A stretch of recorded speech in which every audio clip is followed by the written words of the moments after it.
Like a this, like a that. Do you want the bit, put it touch? Slow and fast, just give it to me once. Never on board. That would become a poto gurorwa.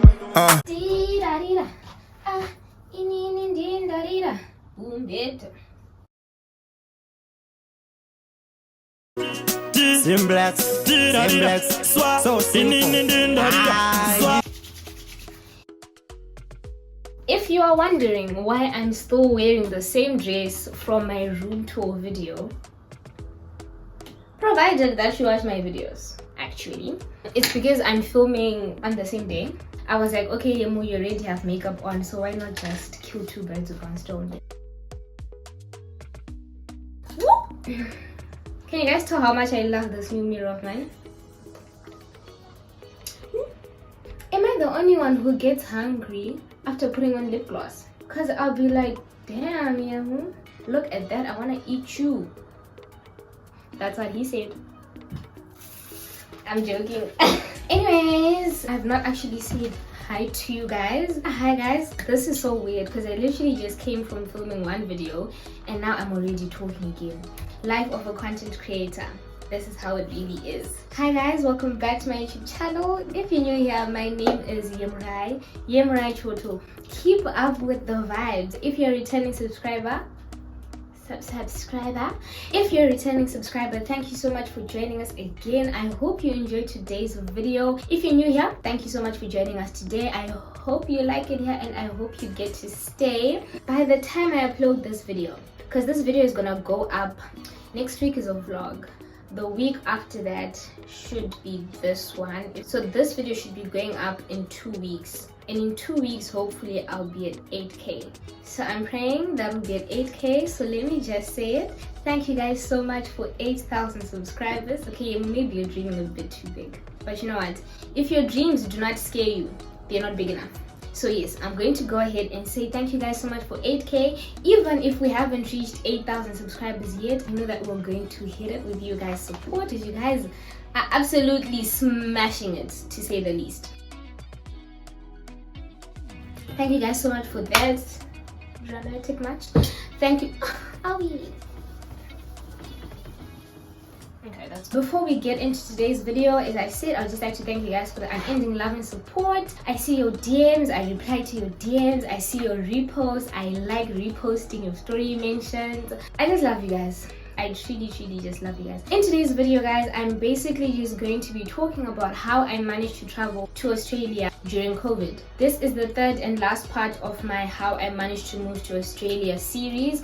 So I'm really excited to be doing this video because once again, I have been getting some questions on what did you need when you travel to Australia? How did you do it during COVID? Blah, blah, blah, blah, blah, blah, blah. So this video is going to be covering traveling to Australia from Zimbabwe mainly, because that's where I come from. Maybe actually from Africa in general, because I'm pretty sure they would have the same requirements.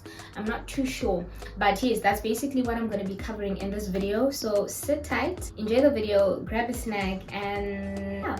If you know me, once again, you probably know that I like dividing my things into parts. That way my video is not just me vomiting out information to you guys. If I structure it, I feel like it also helps you guys with understanding exactly what I'm trying to say and exactly what is needed for you to travel. Before we go anywhere, please do not forget to like, comment, share, and subscribe. Road to 9K. Hey! My God. My God.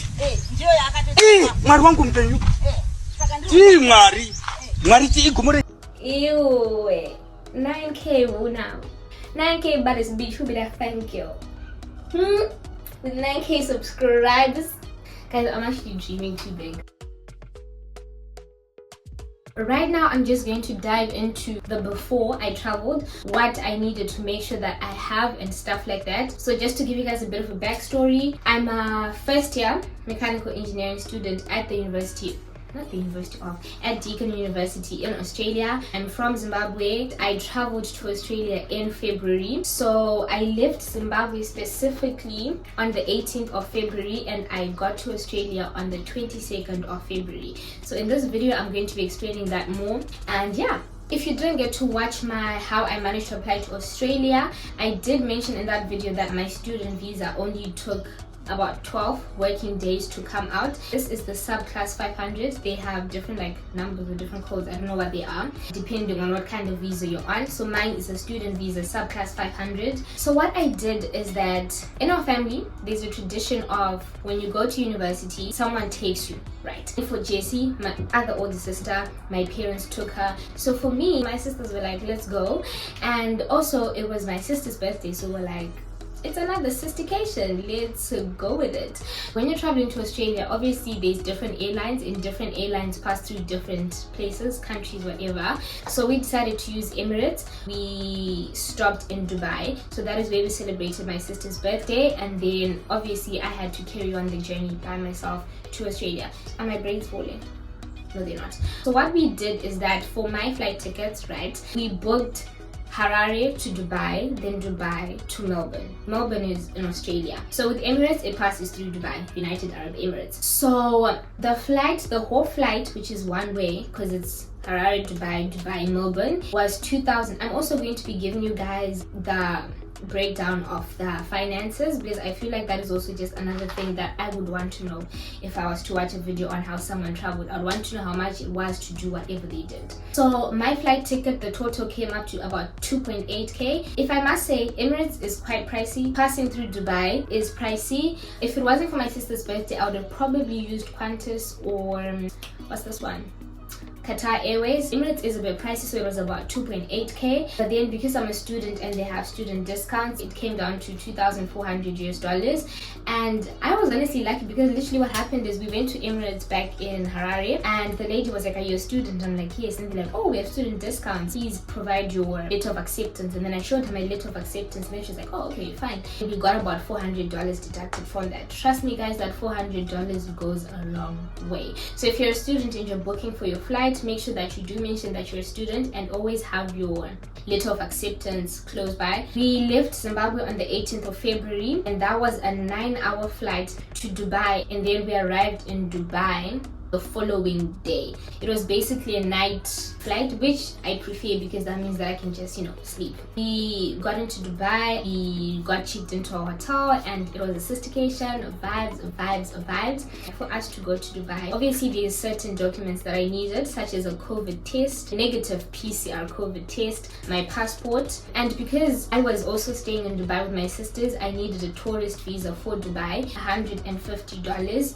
per person. So even though I was only in Dubai for like 24 hours, I still needed the tourist visa because I was getting out of the airport and I was actually sleeping somewhere and all that jazz. A tourist visa is separate from the student visa, by the way. The student visa is for Australia, this was for Dubai. So I had my passport, my COVID test, my COVID vaccination card. That was pretty much all I needed for Dubai. So we got into Dubai, did our little sistercation. That was really beautiful, celebrated my sister's birthday, and then I had to leave Dubai and go to Australia. And the good thing is that when you get into Dubai, you get another COVID test there. So literally as soon as we arrived, before we even got our bags, we had to get another PCR test. And luckily for me, for you to travel to Australia, you need a negative PCR test. It's 72 hours or 48. I think it's 72 hours before entering Victoria, Australia.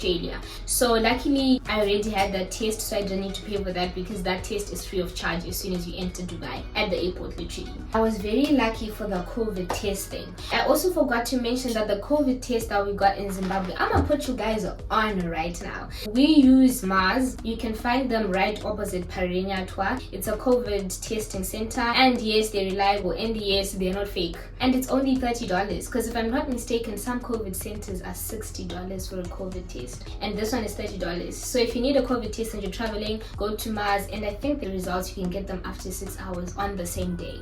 So that's really helpful. Just something that I wanted to throw in there. Back to this, I then had to leave my sister's on the 21st, literally a day after my sister's birthday, because I then had to fly to school. I remember my sister Chichi, guys, she was literally like, when you get to your gate, make sure that you take a picture, okay? Tell me that you're there. Don't get lost, don't talk to strangers, don't leave your cup. If you order something, don't leave your cup. Like, she was like, and I was like, don't worry, I got this. So from Dubai, that was on the 21st, and my flight was for 3 a.m. guys.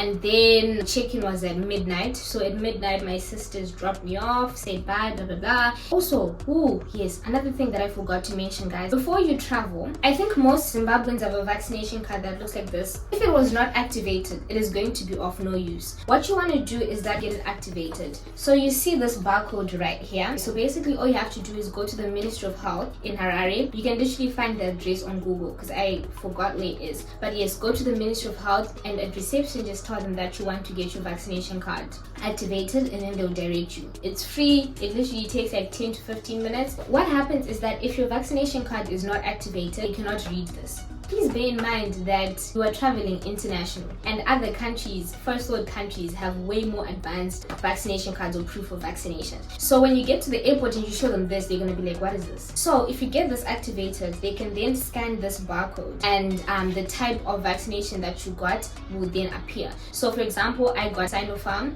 These vaccination cards also have codes. If I remember the codes, I'll put them somewhere down here. So it will show that Yemrai Choto, passport number, whatnot, the type of vaccination that you got, and the date and the code as well. So please do make sure that you get your vaccination card activated, otherwise it is literally not going to be of any use. Or maybe when you actually got it was already activated. So anyways, yes, I boarded my flight. Everything was going smoothly. I do not have anything bad to say. All I had to do obviously was explain to them that all you have to do is scan my barcode for my vaccination card so that you can see the type of vaccination that I got, and they were very understanding of that, and they did that, and everything was quick. Please bear in mind, guys, I have never traveled by myself. So I always with my parents. When we went on history tour, I was with 70 other students and my teachers, my R&D teachers. So I had never traveled by myself, but I really had to tell myself, Yemu, you can do it. Because guys, I'm scared of almost everything. So I really had to say, Yemu, you need to go to school, put your big girl pants on and suck it up. Literally. And funny enough, on that day I actually realized that there were other people from Zim as well that were traveling. It's just that we're not on the same flight and everything. So in my head that also brought a bit of comfort, because I was like, Yemu, you're not the only one and it's fine. So the flight to Melbourne, from Dubai to Melbourne alone, was 12 hours 54 minutes. Guys, that flight will have you rethinking about your whole journey. You ask yourself, do I even really want to go? Guys, that is half a day on a plane flying. Half a day. That is how far Australia is. Australia is far from everything. That is the issue. It is actually just far from everything. Anyways, I was like, yeah, it's fine. Luckily I had a window seat, so that was really nice. There was this other elderly man that was sitting next to me. Sometimes he needed help with like opening his bottles like of water or something, or like he just needed help, and also he didn't speak English, so that was another experience. But I like helping people, so that wasn't, I can't really complain about that. I felt, and he was also really nice, so I was just like, yeah, come on, just help him out. I have nothing bad to say about the actual flight itself. I literally got to experience different time zones. I saw different places, guys. I saw sunrises, sunsets, another sunrise. 13 hours in the air. You get to see it all, trust me. So yeah, that was another thing. The documents, right now I'm just going to talk about the documents that I needed to enter Victoria. Okay, so basically I'm in Geelong, which is in Victoria, which is in Australia. Victoria is like, what do they call them back in Zimbabwe? Okay, so in Zim, we have Matabeleland, we have Manicaland, we have Harare, we have Mashonaland Central, stuff like that. Province, yes, that's what it's called, or a state or whatever. So Geelong is in Victoria, which is like Mutare is in Manicaland, type of thing. So for me to get into Victoria, I needed what is called the digital passenger declaration form. If you're traveling to Australia, I'm pretty sure you need to fill out this form. You can find it on the Australian government website. If you go into international travel and you select the country that you're coming from, I'm pretty sure you're going to need that. So just make sure that you fill that in. I think it's 72 hours before getting into Australia again. My vaccination card as well, and as I mentioned before, it was activated, so I didn't really need to do much in terms of that. Another thing that I needed to have was my letter of acceptance, just to show that I'm actually entering Australia for school. And I also needed to travel with my student visa, because they need to see that at the airport. In my instance, airport when you're leaving Dubai and the airport in Melbourne. Obviously my passport, and I also needed a negative PCR COVID test for me to get into Victoria, and this is the COVID test that I mentioned earlier that I got in Dubai at the airport. I arrived in Australia on the 22nd at, it was 11:23, yes, 20 minutes past 11 p.m. I remember. The good thing about the Melbourne airport is that it is very easy to navigate. All you have to do is read the signs. If you don't understand, ask someone, because there's always someone there there to help you. So I went through the immigration, whatnot. They asked for my vaccination card. I showed them. But then, guys, getting my bags was a pain in the... I don't even know what was happening, but there were just so many bags, and I think my bags were like one of the last ones to be offloaded from the thing. I think it took like a whole hour for me to get my bags, but anyways, I got my bags. And because my campus is not in Melbourne, obviously I had to travel to the One Ponds campus, which is in Geelong. So luckily for international students, Deakin University had transport organized for us already to go to Australia. So what I had to do is that 72 hours before boarding my flight, I had to fill in a form giving them details about my flight, the time that I'd arrive, the number of bags I had, and everything like that, so that they would put me on their list. So all I had to do was get my bags, go to the arrivals, whatever, and then I found the guy with the to go to Australia holding up the sign. He had a whole list of students arriving, and then he just ticked off my name, and then we had to wait for the other students. So that was really nice that they already had transport, which is free of charge, by the way. It was about an hour drive to Geelong. Melbourne and Geelong are quite close to each other. It's about an hour drive from Melbourne to Geelong, and then I got to my campus. So when I got here, I didn't need to quarantine. So I got to reception, they welcomed me. They were just so lovely people. And on arrival, I had to get a rapid COVID test. I got 3 COVID tests in the space of 4 or 5 days. I had to do that quickly on arrival, tested negative, and I was good to go. The guy who was at reception, he was so nice, he helped me with my bags. I remember that day when I came here, I arrived here at about 2 a.m. but then I only went to bed at like 7:30 a.m. because obviously of the time zones and everything like that. But yeah, that was basically how I managed to travel to Australia. I hope I covered everything. If you had any questions about traveling to Australia, I hope that this video covered that as well. If you have any further questions, make sure to leave them down below in the comment section, and if I can answer them, I will definitely do that. Please do not forget to like, comment, share, and subscribe. I cannot believe that I just filmed videos back to back. Kind of getting the hang of this YouTube thing, huh? Thank you guys so much for watching today's video. I hope you enjoyed it.